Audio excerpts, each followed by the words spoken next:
Michelle will share how she's getting free room and board by doing volunteer work. And then at the end of this video, I'll share another video up in the corner that teaches you how to do house sitting for free accommodations. We miss about Latin America. It's all the chihuahuas everywhere. She might be mixed, who even knows, So this is Dan of Vagabond Awake, and today I'm excited to have Michelle on the channel because Michelle has solved a number of problems about retiring overseas or living overseas that we'll talk about on this video. Michelle, welcome. It's so nice to see you. Thanks, Dan. So good to talk to you. Right now, is that right? You're in Ecuador? Montañita, Ecuador. So right on the beach. Very nice, very nice. But you've been traveling around South America.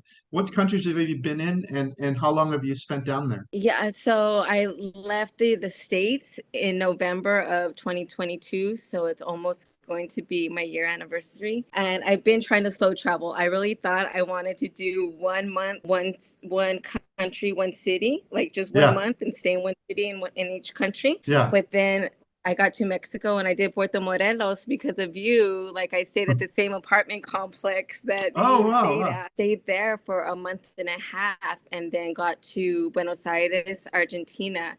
And from there decided, you know what, 3 months everywhere. Just like when the visa expires, when the tourist passport expires, then when they kick me out, then I'm leaving because it's just so much easier to like stay long term, like as long as you can. But everyone has a comfort zone of how long they want to stay in each place, and you have to really decide what your own personal comfort zone is, because there's it takes time and energy to move, and when you really enjoy a place, what's the hurry? Yes, and so that's what I found out here is, so I was like, okay, I'm gonna leave every month, and then it was like, okay, I'm gonna leave after every 3 months when they kick me out. And then I got to Ecuador and I was like, oh, okay, I'm extending. I had to go to the government offices in their like city and get an extension. I paid $150 and now I'm staying, I can stay up to 6 months. The Ecuador, you mentioned Buenos Aires, which is Argentina. Where else have you been in South America? When I say Argentina, it's really just Buenos Aires. And then when I get to Chile, it was just Santiago. It wasn't like I went all around. I was just like in the city, just like for 3 months, just exploring. I did Mexico, I did Buenos Aires, Argentina. Then I did Santiago, Chile. But then I got to Guayaquil, Ecuador, and I stayed there for 1 month. And I was like, well, there's beaches here. Why don't I do that instead? And so I'm here. I'm just so happy when I get to the city, being in Central City, like Center City, and that I'm just like soaking it all in. And congratulations. What a dream life you have. You said you quit the U.S. State Department, started slow traveling about a year ago. I was with the Department of Defense for over 12 years. Like my 12-year anniversary was in August and my last day was 30 September. So it's just over 12 years. What are your thoughts? Are you trying to make money on the go, or what are your plans in that regard? And it took me a while to even find out that, so I've gotten some freelance gigs on Upwork. And so I thought that I was going to be able to just use all the skills that I have obtained in 12 years as a contract specialist for the Department of Defense through LinkedIn, through Indeed, but it wasn't the case. And then I did find Upwork, and Upwork, there are business owners, small business owners that are looking for my skill set. And so that I started getting some freelance gigs from there, but they're far and few in between. And so when I had known about volunteering and I had a list of links. So in your email you mentioned an idea that you knew about and that you're pursuing now that solves a few of the problems that people have when they first move overseas. One of them is having kind of daily meaning in their life or making a difference in their life. Another thing that people want when they first move overseas or retire, depending on the case, is they want a community of people that in their life. They're used to that and they crave that. And the other thing is making extra money. And so you mentioned that you're looking into volunteering, and that seems like it would solve all three of those. Why don't you tell us what it is you found and how it works? So what I found, it was through Workaway. It's called workaway.com. And so there's just volunteer experiences throughout the world. And it's not just English schools. It's people even host you in their house if they want you to teach their child English, or if they just need help around their farm. I mean, it's any kind of volunteering around the world. And so it's run by volunteers and it's for volunteers. So that's workaway.com. What me and my mom are going to do is in November go to Colombia and teach English at an English school, but they won't pay us, but they will give us lodging and they will feed us 3 times a day. Wow. And so that's nice. Is it like a school you're in, or what's the environment like? Yeah, and what I think is really nice too about it that I wanted to mention is that for people that are just leaving the States and aren't ready or used to just being abroad and on their own, I think it's the perfect soft landing for them, where you have this support system and you're just there, like they're taking care of practically everything. It feels like to me, because I've been on my own doing it and I'm fine. I just like, but for anybody else, it's like the way our conversations are going. They're like, if you need anything, let us know, and we're here to help you. And so it's like a school, and you have me and my mom will share a room with 2 beds with our own private bathroom.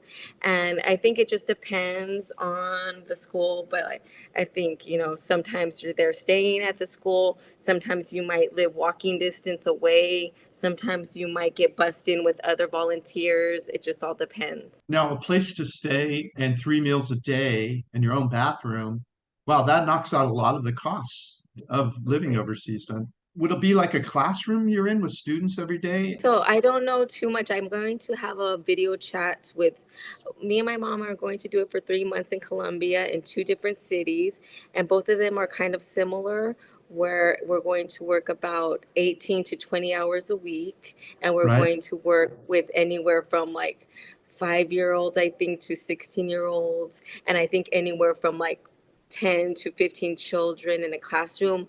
I think it all depends, something like that. These are just companies that need some kind of help doing something. They all could offer whatever they want. If it sounds good, you make an inquiry through Workaway, it's called. Is run by volunteers for volunteers. Yes, so we're going to fly into Bogota, Colombia, and then we're going to take a bus 2 hours away to one town we can actually, you can even set your filters to look for volunteer opportunities that are minimum a week, more than 1 month. So I put more than 1 month. And so they want me as long as I want to stay. And so I said I would stay a month and a half. So if you had wanted to go for 3 months or something, you would have been able to ask for that, right? Yes, yes, Right. yes. And Oh, I don't know cool. if you heard the part earlier where I had said that we're actually going to be there during Christmas time. And so the school isn't open, but we'll Right. still be able to stay there, and they won't feed us 3 meals, but they'll feed us one. And we get to live there for free and not have to work for about almost a month. What's Yeah, it, anywhere. what's the long-term potential for you if you want to continue to slow travel like you are? But I know it's easiest if you just are open to, like, if you just decide on a country and then you're open, you don't care what city you're in, then there's a bunch of opportunities to volunteer. But if you Right. want only Medellin during this time, then that might be a little harder. But it does put you in another culture. It puts you in an environment where there's people around you that you're dealing with every day, and it's knocking out a bunch of your expenses. And so it's a very interesting concept, and you even have a source for it for people that wanted to research it. So it's really amazing. Got an email once from a guy. He moved to Mexico and he bought a piece of land that had a house on it, and it took him about a year to do everything he wanted to. And at the end of that, he said, "Now I need something to do. I have, I don't just want to get up in the morning and feed the cat. So I want to figure out something to do." So he found a job, and he was leaving that house and renting it out and moving to another part of Mexico just so he'd have something to do. And so this seems to be a way that you could do that possibly in a continuing basis and be a slow traveler, sort of integrating slow travel. He was going to take a job in one spot, but it sounds like you'll be able to pursue the slow travel concept if you wanted to in a long-term basis. Is that right? Yeah, that's what it's feeling like. That's what I started thinking once I was accepted for these opportunities. I was like, wow, maybe this is just how I can start doing it from now on, instead of paying $550 a month for a studio around Latin America. Yeah, just the studio is 550, and then three meals a day. If you cook at home, you're probably still going to spend a couple, 300, 200, 300 a month just for that. So it knocks a bunch of stuff out. That's amazing. Because of watching your videos where you're just like, go to the open air markets and make sure you get your fruits and vegetables from there. And so, yeah, I mean, you kind of always know that, but you don't. And then when you make sure that that's where you're going for your shopping and you just go to the supermarket for those little things that you want, that makes a Yeah. big difference. Airbnbs, you mentioned that in your email that you've been averaging about 550 per month, and that's for studio apartments. Mhm. And that includes utilities, Wi-Fi, and everything. So then it's just, food and other expenses after that, entertainment and whatnot, right? And then like in Buenos Aires, putting my feet on the ground and walking around, getting numbers and signs from all around. And then but with those, you're gonna have to or I had to at least put a deposit down. And if you don't have that, then at least with the Airbnb, and they still ended up costing the same as Airbnb. And so when I went to Airbnb, you don't have to put the deposit down. You just get your apartment and then you get out. Yeah. So Yeah. And the other trick we often do is we'll look for an apartment that has like 6 weeks available, and we'll book that first week. And then as soon as we arrive, we'll talk to the landlord and say, hey, can we pay you cash and save a little that's money nice. on the air and cleaning fees That's and a stuff. good So, idea. Okay, so yeah. you're looking for the long term first, but then only book it for the week and then talk to them. Yeah. Right. Yeah, there's just stuff you learn over time. It's just part of anything in Mhm. life that, it takes a little adjustment to figure out how to do it all. And so what are some of the other requirements?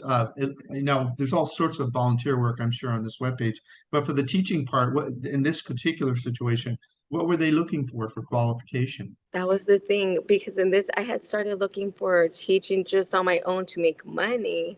And so everywhere you go, I thought just because I have my master's in business, I thought that would be all you need to teach online. But you need another certification. You don't even need a bachelor's or a master's to teach. Oh, You need right. this certification that's like maybe 30 days or something like that, 60 days. And you get the certification and then you can teach. But with my master's, it means nothing. And Wow. so for this volunteering, we don't need anything. We're just volunteering English teaching. If you would like to learn how I fired my boss and traveled the world for 16 years and how I pay for things, grab a free copy of my ebook. Teaching English for paid, that's a different category here.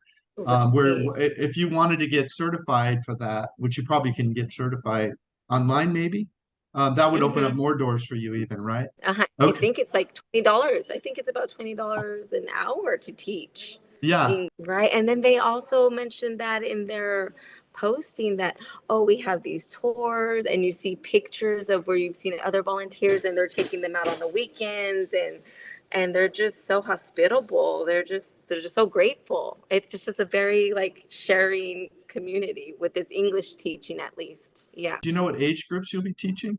I think it's between real young 5 and up to like 16 or 18. This is like the biggest tip if you have a pet. Okay. Don't follow the government regulations or rules for pet requirements when you're flying. Follow the airline requirements. Okay. Because when you Okay. get to that desk, that's what they're going to be looking for. And so when I got there, I told them, well, this is what the government has. And they said, no, this is what we require. So we had to we couldn't take our flight. We missed our flight. We had to get a hotel.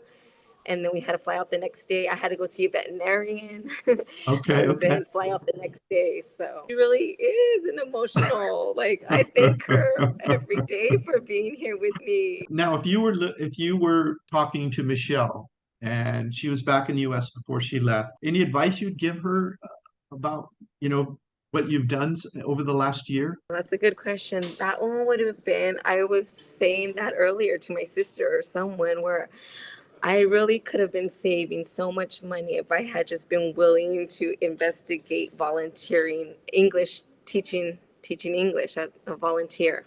I wish I had started this earlier. That's great. Yeah, I'll be excited to hear the community aspect of it, what that feels like, whether you feel like it's meaningful interacting, in your life with, and sort of a volunteer. Give us an idea, for example, when you were in Argentina, what were your other expenses on top of that? No, I did 3 months there. Wow, wow. Buenos Aires, 3 months. I love that city. I wasn't keeping track. Maybe that would be another thing that, because now I am so keeping track. Now I have this budget of like, I can spend $150, and that's me getting massages twice here in Ecuador. It's really inexpensive, but so is Argentina, and Chile isn't. But I can get massages twice a month.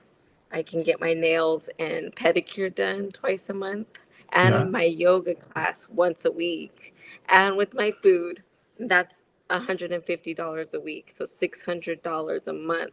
Okay. And so I don't have any lodging budgeted. That's just 600 for those things, like Right. extras, restaurant eating, and those little things, and not my Right. normal credit card bills or whatever, you know. So if you were not volunteering right now in a hostel, you would probably add that other whatever 500 a month. 500. I was paying 500 here also for a B&B. So in Ecuador, you were at about 1100 a month, would you say?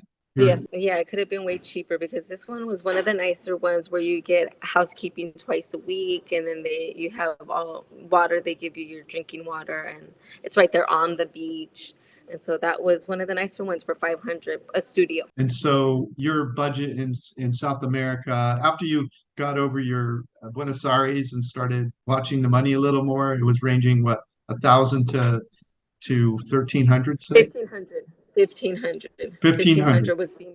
1,500 was seeming like what my budget was, and I was like, "This seems like a little too expensive for me." 1,500. I was like, Yeah. "Why?" Yeah, well, we all, we have to toe the line on our budget. So, and that's what extends our chance to continue to enjoy the world. So, well, it's been a real joy chatting with you, Michelle. I appreciate you coming on the channel, you and Lulu, and telling us about your story. I hope we can chat again after you've maybe done your volunteer work with your mom and kind of let us know how that went and whether or not you would do it again or you are going to do it again and that kind of thing. We'd love it. That would be cool. I was thinking, I was like, oh, I want to come back in a year and tell you guys, but no, I'll come back after the volunteering experience, like in 3 months, like in March or something, and tell you how that went in Colombia. Sounds good. Yeah. Thank you, Dan. I can't wait to see you guys again. Yeah, you take care. Have a nice trip and let us know how things go. Okay, we'll keep in touch. Take care. Thanks for watching this video. Please make sure to like, comment, and subscribe, and go to Michelle's YouTube channel, first link in the notes below this YouTube video, and say hello. Click the link in the notes below this video for Google Map links, reports, and other information. There you will also see our Retire Cheap in Paradise catalog, how we pay for our travels, and my free ebook, How I Fired My Boss and Traveled the World for 14+ years.